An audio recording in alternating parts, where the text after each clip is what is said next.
Like many other fans of Daredevil, I've been waiting for Daredevil Born Again since they first announced it at San Diego Comic-Con back in 2022. I've always liked Charlie Cox's performances as Daredevil in any of the media that he's been. Matt Murdock, Daredevil, and any performance that Charlie Cox has given for Daredevil, I've always liked. With that being said, good morning, afternoon, or evening, wherever you are. My name is Aiden. Let's just get into it. Starting off with episode 1, we immediately mention White Tiger, which is something that's super cool. And then we immediately saw this beautiful bright red suit. Dear God in heaven, it's so beautiful. It's so beautiful. Which was so awesome. And then the fight against Bullseye was super brutal, and immediately starting up with Foggy getting shot was just a ridiculous way to open up these scenes. But that was super, brutal to see Foggy die and then watch Matt almost kill Bullseye, or at least try to. I was glad to see Kingpin again, and I was glad to see that Vincent D'Onofrio was back as Kingpin again. I really missed the whole dynamics that were coming from the original Daredevil show. I was always a fan of that back when it first came out and everything after that. The Wilson and Vanessa dynamic was very good. I was glad that they were able to keep majority of the chemistry from the first show, and I was glad to see that we still get all those friendships and dynamics back from that first show, while still getting introduced to new characters. Charlie Cox's performance as Matt Murdock is always something that might be just my favorite performance from an actor. He always puts so much heart into each of his performances, and every time he's on the screen you can always see that he is really delving into each character that he's portraying, especially when he's playing Matt Murdock. It's enough to make a grown man cry. My first impressions about Heather and Matt were that they were immediately going to date.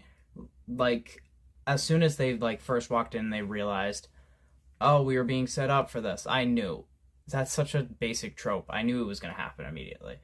And I'm all for it because I really like the chemistry between the two, and I really liked how they acted towards one another.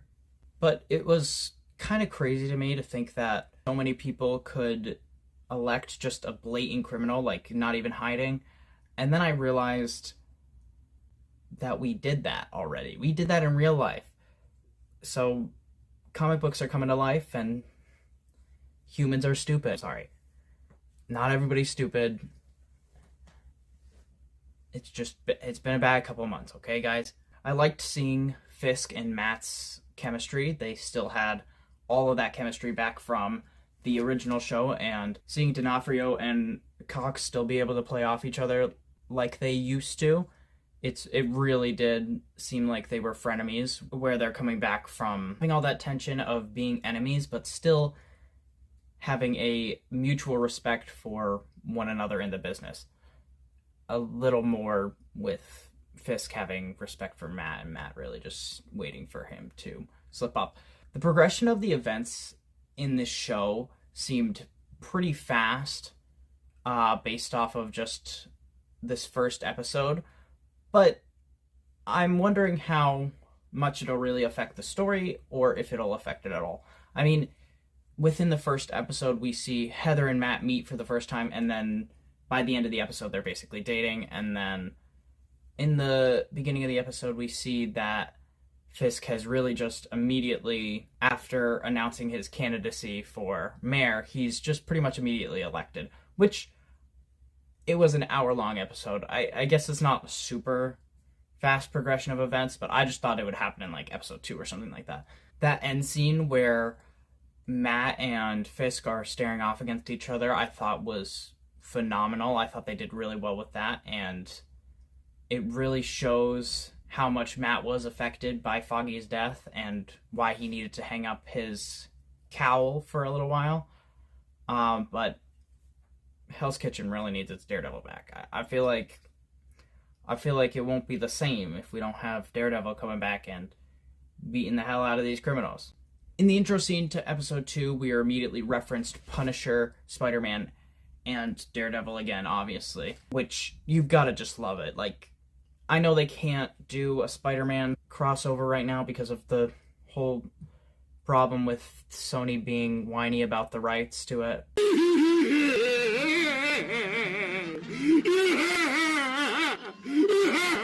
But at least they mentioned him, and that was good. It's always good to see some John Berthenol Punisher referencing, and hopefully we'll get some more of that soon. I liked seeing Matt still being able to do the lawyer for the less fortunate thing, and it reminds me a lot of the old Marvel TV show where that's how they all meet Karen, and they take her on and she became their friend. And honestly, I think that's good. I think focusing on his lawyer aspect is a very important part of his character, and it's very good to have that. My first impressions of the character that he was going to represent was that they were super interesting. I have it written down right here. And I wanted to see more of them because he did a lot of vigilante moves. Who knows who it's going to be? Obviously, it was revealed later on that he was the White Tiger, so, you know, I probably have some good instincts. It's not like they showed it to us or anything like that. I don't know. Sometimes my genius is... it's almost frightening. I like the dynamic that Fisk has between his posse and whatnot, all his, like, representatives from his mayoral campaign and everybody who's, like, making sure that he's doing the right thing. Daniel was the best one, I thought. So far, he's pretty funny, and it's good to have a little comedic relief in a brutal and dark show. When the journalists are questioning Hector and Matt as they walk towards the courtroom, they use the word cop killer, and I just don't like that word. It's not respectful at all. People that use that term use it as a slanderous word, not to actually bring recognition to the person that died, and I hate journalists. Okay, that's not true. I don't hate journalists. I hate the disrespectful CRAAP failing journalists. They all suck when they're doing that. And yes, I know what CRAAP is. I know it says crap, okay? It's the crap test. I know. I have a journalism class. I'm taking it. I do my research. What about it, okay? The BB broadcasts were something that was super cool to look at, too. Seeing how the New Yorkers were feeling about all these events that were going on around them. I didn't make the BB and the Ben Urich connection. I'm sorry. I'm sorry if I failed this name. I didn't mean to. You can look him up and you can know that it's obviously somebody from a Daredevil comic. I liked seeing Heather being a good therapist. I think that a lot of people need therapy, and a lot of people don't know how to go to therapy properly or how to reach out for things. Another thing I liked was that Fisk wasn't immediately forgiven by everybody in the justice system. They still see the Kingpin who caused all this mayhem and destruction from before. So much chemistry. I'm so glad that we're seeing more of that. I liked seeing Evil Fisk. I think we needed more of that in all these depictions of him. Like, we've gotten Evil Fisk, but seeing, like, just straight Evil Fisk, where he goes back to his roots of, like, shakedowns and his villainous activities of stalking and threatening, but it ain't all sunshine and rainbows in Mr. Fisk's office, okay? The couple counseling of the Fisks at Heather's practice will be interesting to explore. I'm really all for it. I think that it's good so that we can see both sides of how they're feeling and how they feel about their criminal activities together. Matt acting as really just a really good lawyer, and in the aspects of vigilanteism-ishness is so cool. I'm glad we get to see more of it, where he's just actually beating the shit out of people who are threatening people that are key witnesses to his clients and his clients in general. Watching the dark side of Daredevil come back and seeing how he really can't control his anger at all anymore and why he had to hang up his cowl in the first place is just a super good storyline that I can't wait to explore more of. This show is overall just really, really good. If you are on the fence of checking it out, I definitely recommend going and watching it. It's so good, and it's super brutal, and I didn't even touch on like half of it in this video. We started this episode with Hector and Matt being in Hector's holding cell, and I think that was really good. It shows more of the chemistry and the relationships between each of these characters. We went straight into the BB report after that, and we got to see more New Yorkers and how they were feeling about the current events of New York and the current state of New York as a whole. I'm interested to see how BB's report all comes together in the end and how it all plays out, and seeing how important BB becomes at the end of it. The whole trial for Hector throughout this whole episode was done so well. The acting was phenomenal. They had great chemistry between all of the different characters, and they served us a pretty well defined court of law case, I suppose. The police officers' actors were very good. They pissed me off in all the right ways, just like how good acting should. I'm very sorry, and I apologize for the inconvenience of me not keeping up. Just the abuse of power and the misuse of the informants and threatening everyone with nothing to really back it up other than all these different threats just reminded me a lot of the American police force. Now, that's not everybody, but it is a large majority of police officers in America, unfortunately. Matt revealing Hector's identity to the entire courtroom was just kind of ridiculous, in my opinion. I don't like it when other people tell secrets that are not theirs to tell, and even though I love Daredevil, Matt doesn't get to get away with it if all these other people don't get to get away with it, in my opinion. I know it helped his case in total, like, in the end, but it seriously pissed me off that Matt was just all fine with revealing Hector's identity to the world like that. Matt referencing himself when he was talking to Hector about hanging up his cowl was very interesting, because he says that one day he won't miss being the White Tiger anymore, referencing that Matt doesn't miss being Daredevil anymore. But come on, we all know. We all know he misses the heroing part of it. Like, he may not miss the rage that he gets from being Daredevil, but he misses all the better aspects of being Daredevil. This lawyer, he pissed me off. I don't even really want to talk about it, because the acting was just done so well, and this guy pissed me off throughout the whole thing. But I think this will be the first time I actually say it unironically and mean it. Kill yourself. I like that they're continuing the Fisk therapy stuff. I wish that we got to see a little bit more of it in this episode, but I did like that they still gave us the little bit at the beginning where they were arguing about the turf and the little goons. When Hector was acquitted, I was really happy and surprised by that. I genuinely didn't know where they were going to go with it. I obviously thought that they were going to lean towards Hector not being in prison, because then they can't use his character anymore. But I still didn't know how they were going to deal with it in total, and this show had me on the edge of my seat. Matt and Heather's banter while he was cooking dinner, and their conversation, it's great. It's really nice to see, and I love them, and I really hope that nothing bad happens between them.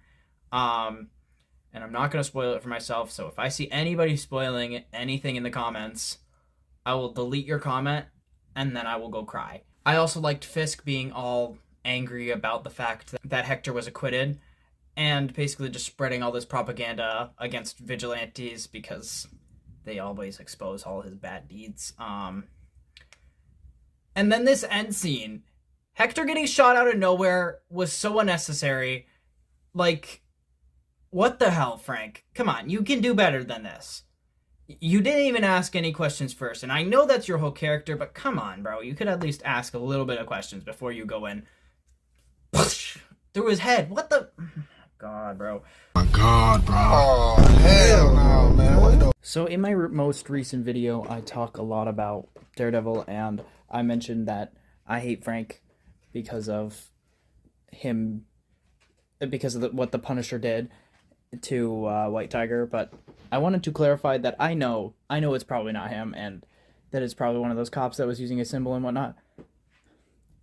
Calm down. I was doing it for comedic effect. It's a little bit funny, okay? It's time for episode 4 of Daredevil Born Again. Starting this episode, we're introduced to Angela very quickly, who, if you don't know, is the White Tiger after Hector. She's the niece of Hector. I like that we're really starting to see the human side of a lot of these characters. First with Angela, with her grief and frustration against Fisk and the fact that the city isn't really doing anything to get justice for her uncle. But we also see that Daniel and BB and their other friend talking about how bad of a person Fisk actually is, but Daniel can't really see it because he's like in too deep already, just like how many people who work for large corporations will very quickly defend their large corporation and be like, it's not that bad, but they can't really see it because they're in the thick of it. I like that we're talking about how toxic the Fisk's marriage really was and how they really have so many issues to work through. Infidelity is just one of those issues that they have to start with. I liked this scene. I thought it was interesting. I'm ready for Matt to beat the hell out of these cops again, and Leroy's such an interesting character. Seeing people who are really just treated like shit by the system is something that's super interesting to dive into because it shows us how crap our justice system is, and even after people are reformed, they're still treated like they're criminals and that they will never be anything more, and all they can ever get are either low-paying jobs or no jobs at all. So there's the only other option of turning back into a life of crime. Honestly, this is what I like to see in superhero media. I like to see real issues being dealt with and being presented to us in a lighter format, I suppose. Wilson's kind of a terrible mayor. He doesn't know any of the steps that he needs to take to build groundwork around his campaign and build himself up as a better leader among the people. He's always just thinking go big or go home, and that's a lot like other politicians in the modern day, which I get for getting voters. People want big results right away, and when they don't see that, it brings votership, I guess, down, which I gotta say, people are kind of dumb. Don't really understand how the world works, but cool. I'm not upset with y'all because I know you're mentally ill, which is why one day I'm going to open up a hospital. The one thing that he has going for him is his little loyal subjects, and I don't really get why you can get away with treating all these people like garbage and then just still keep them as voters and as loyal people in his campaign, I guess. Daniel is almost exactly like the average American boy. And Fisk is like little big daddy over here. They call him daddy. I don't understand why, but they do. Matt's side story of investigating Hector's murder was super compelling and interesting. I liked to see how every single one of his little decisions still had an impact on the investigation that he was having. We got the reveal of Frank living down in the sewer, basically. It's more like the subway area, but you know. I like that we're dealing with the Punisher boys and all these little goons who are worshiping him in all the wrong ways. John Berthenol is such a good actor. He had so much emotion in these scenes, and he was really just trying to help Matt channel his dark side and face all the demons that he has. And this scene was so good, I honestly almost cried while watching it. Wilson holding Adam captive was a reveal I wasn't expecting, and I would have thought that he had already killed him at this point, so that was a little bit odd to me. And then Matt's little supply closet was super cool to look at. I'm excited to see a bunch of these different costumes, and Muse seems absolutely terrifying. I'm so excited because we haven't seen like a real Marvel villain in a while, like an actual Marvel villain. My main thoughts about episode 5 was that they had a lot of different good references to like other pieces of Marvel media. They had Kamala's father being the bank teller at this bank that we are in for the entirety of this episode. And I thought they built up the dynamic of the robbers pretty well. They just seemed like real people. They were pretty funny, even if they were jackasses the whole time. I thought the cops were built up pretty good. I thought it was good to see that dynamic, and we can actually see just as detectives and as a SWAT team, and just working together and how they really aren't doing their jobs very well. I liked the reference to Matt being a really good lawyer again. That was pretty funny. I really wish that we were getting more action scenes of Matt doing his Daredevil type stuff without actually being Daredevil, but because when we get these scenes, it just feels like a snippet of to what we could be having. And I really miss that aspect of Daredevil. I really miss the big fights. So when we get like a less brutal fight, it's just meh instead of something super thought out and fought well. But otherwise, this episode was pretty good. I thought it was interesting to see this bank teller lady, or whoever this lady was, and her relationship with these robbers. I'm interested to see if she plays another part in later in this show, or what's going to happen with that. And I thought the end fight was kind of anticlimactic, but seeing Matt wear the red hood and really just almost being back into his original Daredevil costume was interesting, and I'm excited to see where they go with that.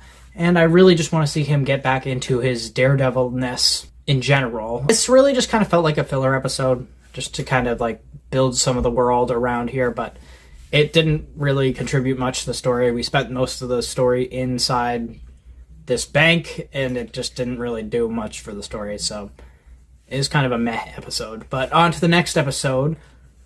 We start out with BB's report, which is always a great thing to start out with, because we can always see how New York is alive and what is going on with all these people. Another great aspect that this show is delving into is the relationship between Matt and his religion, and just really diving into how he has this on and off relationship with God and the afterlife, I guess it is. Muse is super terrifying. They're doing that very, very well, and I'm really, really excited to see how they better interact with him and Matt together. They had a scene later in the episode where Angela was getting attacked by Muse, and that was really scary because I didn't know if Marvel was just going to immediately kill off White Tigress. They didn't have any plans for her, or just kill off the character entirely because they didn't want to deal with another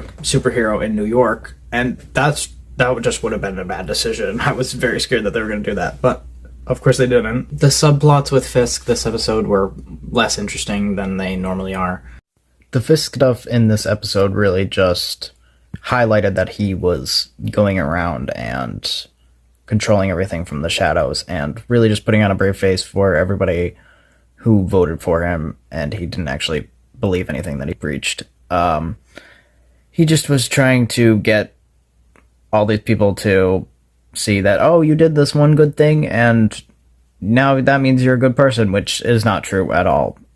And all these people are dumb.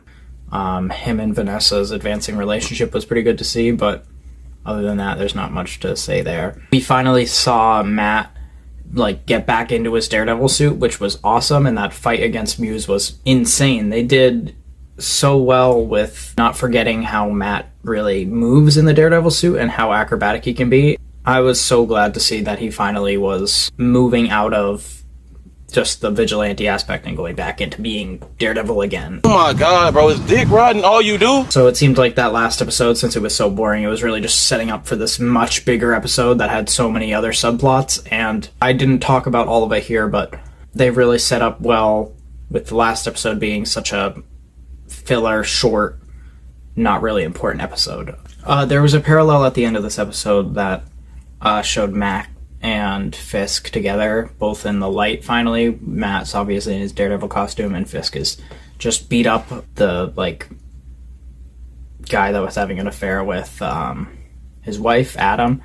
And it really just paralleled how they finally found their both true selves. Fisk is his evil mob boss, crime syndicate guy, and Matt is his superhero self. He's finally become Daredevil again. Overall, they did super well with this episode, and I was super happy that the both of them were formatted the way that they were. We dove a lot into Muse this episode. His backstory was really good, and I'm glad that we saw that before he was really killed off. And I do like that it was the kid from one of the earlier episodes and how they tied that together. Seeing Fisk and Matt really just deal with the whole Daredevil being back was pretty hilarious, because you could see how screwed Fisk knew that he was, and how Matt was getting back into doing his Daredevil type stuff, and just being the devil of Hell's Kitchen was so awesome. And his detective work and vigilantism really brought out what we had been missing out on from the past couple episodes, where he wasn't being Daredevil anymore. I loved the end fight with Muse and Daredevil, and watching Matt and Heather kill someone, even if it was a villain, was crazy. And Muse, they killed him off pretty fast after his reveal. I really just wish that they had dove a little bit more into his character before they did. Like, they dove a little bit into it right before he was overall killed, but I wish that they dove a little bit further into the backstory before he was overall killed. I'm also very curious to see why Vanessa tried to kill Wilson, and really just where that whole anger in her relationship comes from. But let's move on to episode 8. Seeing Heather and Matt fighting about whether vigilantes were actually a good thing for the city was very interesting. I liked seeing how the two of them could disagree with each other without really fighting about it. They just had little disagreements, and they were like, okay, let's just stop talking about this right now. And I like seeing more than just Matt's viewpoint on these types of things, even if honestly I thought that Heather was really annoying about it. I get that she had been through a traumatic experience, but really seeing her just put Daredevil and Muse in the same category was ridiculous, first of all, because it was very obvious that Daredevil was trying to save her the whole time, and Muse wasn't doing much more than trying to kill her. Poindexter getting absolutely screwed for the first half of this episode was amazing, and I loved it, but then his escape scene was absolutely brutal. I didn't think they were going to do that, but him getting out immediately after being beat up by Matt in the prison again, and then just going out and shooting someone was such a stupid move on his part.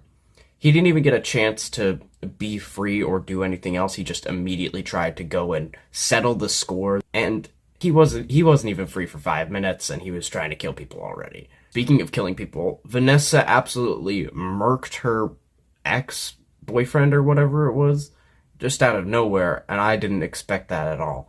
She was brutal with it too. Watching Wilson just break down because he couldn't kill Adam and go against what he promised Vanessa was a perfect way to show some of his character development, quote unquote. And I liked seeing the two of them really try to work out their relationship, even if she just tried to kill him the last episode. That whole black and white ball scene was very interesting. I liked seeing Heather and Matt trying to talk through their issues, while Matt's also just trying to push this other agenda of seeing what Fisk is doing behind the scenes. I also wasn't expecting the Jack as the swordsman reveal, and I'm very interested to see where they go with that in the future, and how well he'll be able to fight against Fisk and this whole project. And then we ended this whole thing with Matt obviously getting shot by Bullseye, and I'm very interested to see what they do with the next episode. So this was everything that you want from an MCU Daredevil finale.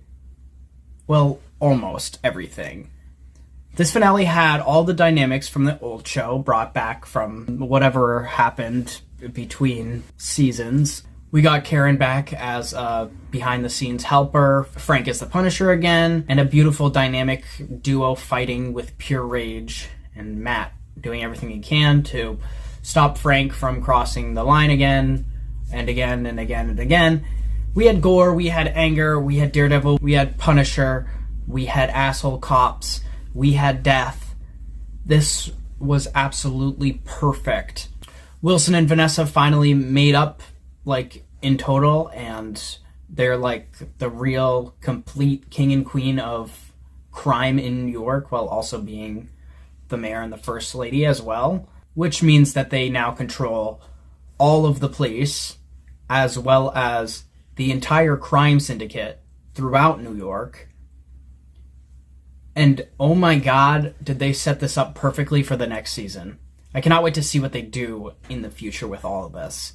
I hope to God Sony stays in their lane and lets Marvel cook up some of the amazing crossovers with Daredevil Born Again Season 2. If we can get the Defenders back and Spider-Man and like Moon Knight or something, I swear it would be absolute peak.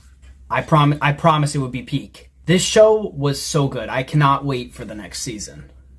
Something that I didn't like about the last episode was how they dealt with Heather's character and how she really just was such a bitch in the end. It was so stupid. I wish that they hadn't had her do this weird character arc where she is in love with the Fisks now because she was their therapist. I just think it's stupid. I think it's dumb that anybody could fall for that type of behavior that they get away with and then believe that he's gonna like save New York as the mayor or whatever. I just thought that was annoying, and I hate that there are actual people like that in real life who can just separate these two characteristics of the same person. Setting up that end scene with Frank, Jack, and all the other vigilantes and heroes being basically human captives was very good, especially because we most definitely could be getting some of the amazing team-ups in the future that we've been wanting forever. Overall, this was such a good show, and the finale was absolute peak, and I cannot wait for the next season. Let me know what you think about this finale in the comments, and be sure to check out the other videos on my channel. I have socials on the screen that you can follow and check out if you want to. Have a great day, and okay, bye now.